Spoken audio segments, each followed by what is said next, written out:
have had the Super Bowl. We've had All-Star Weekend. We have hosted March Madness. And tonight, the Bay Area played host to the United States men's national team for their World Cup match in the knockout rounds.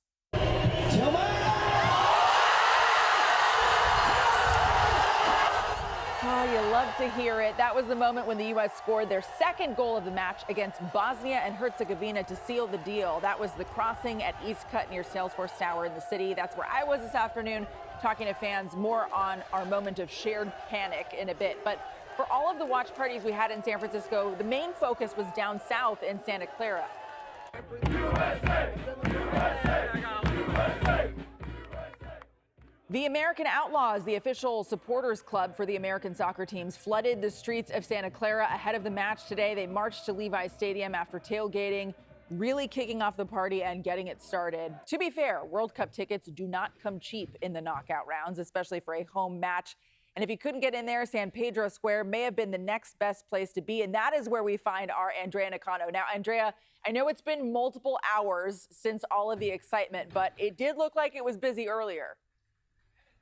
It was. So it's completely empty now, but it was packed earlier. So many people from so many different countries enjoying the match together and enjoying the game of soccer.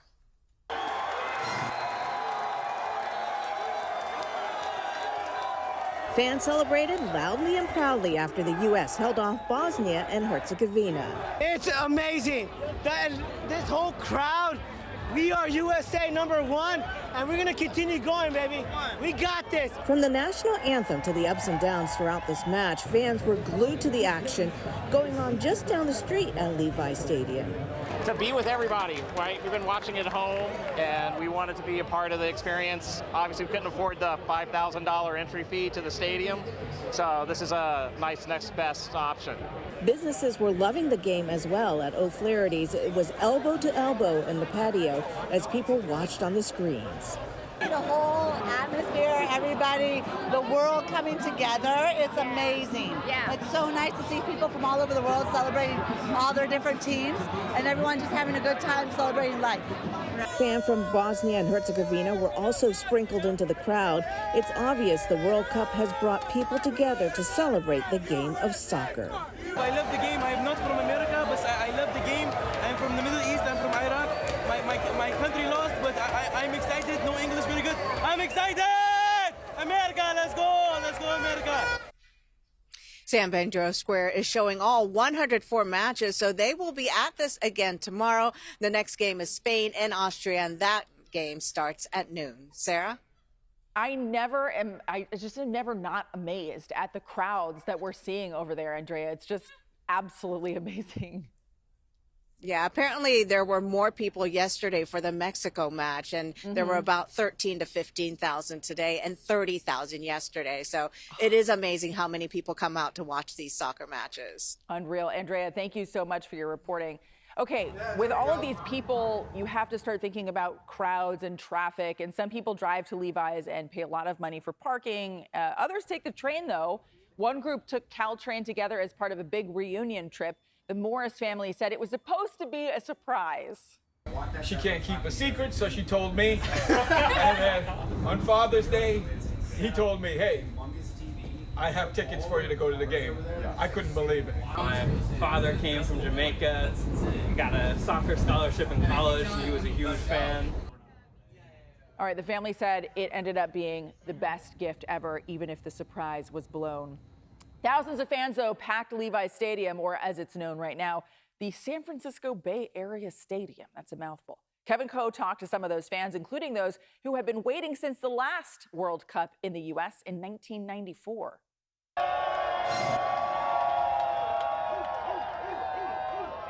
This is some of 68,827 fans, a sold-out crowd at Levi Stadium made up of mostly red, white, and blue, who all watched their team beat Bosnia and Herzegovina 2-0.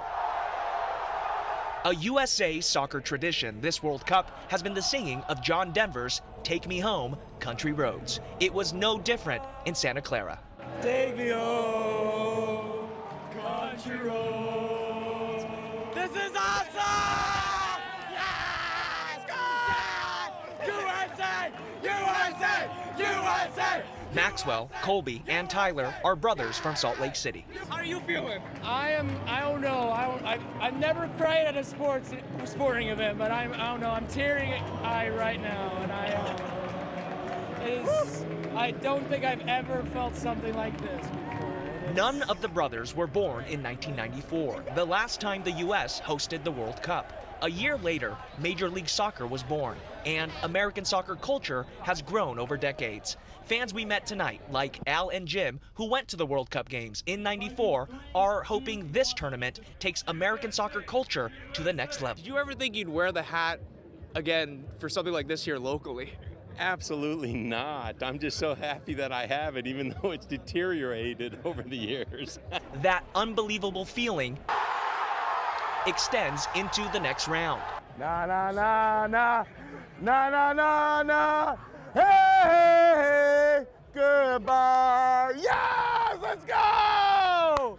Nico is one of many fans who believe Team USA is going all the way. Incredible scenes.